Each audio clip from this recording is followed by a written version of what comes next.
Naam, Sorakta Esther Mteve ambaye alikuwa hapa kutupitisha kunako habari za michezo na burudani usiku huu wa leo, na bila shaka ndio tamati ya habari za kutwa kutoka hapa Channel 10 Plus.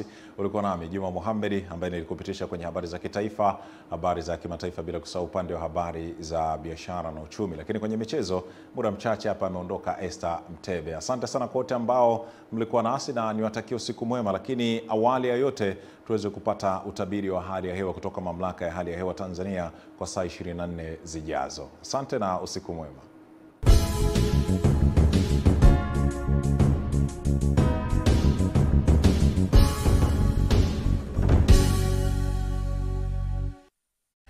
Naam, hujambo na karibu katika utabiri wa hali ya hewa ambao ni wa saa 24 zijazo kuanzia saa 3 usiku wa leo.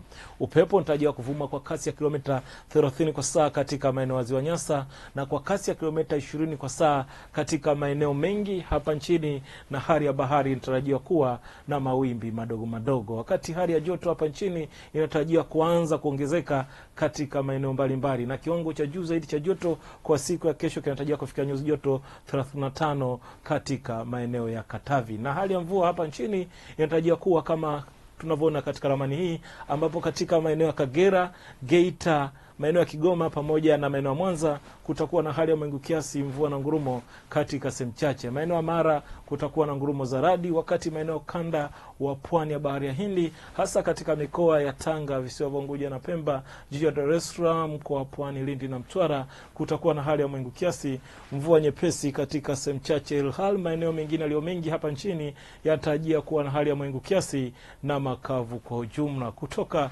Mamlaka ya Hali ya Hewa Tanzania, jina langu ninaitwa Tunza Sanane. Asante na usiku mwema.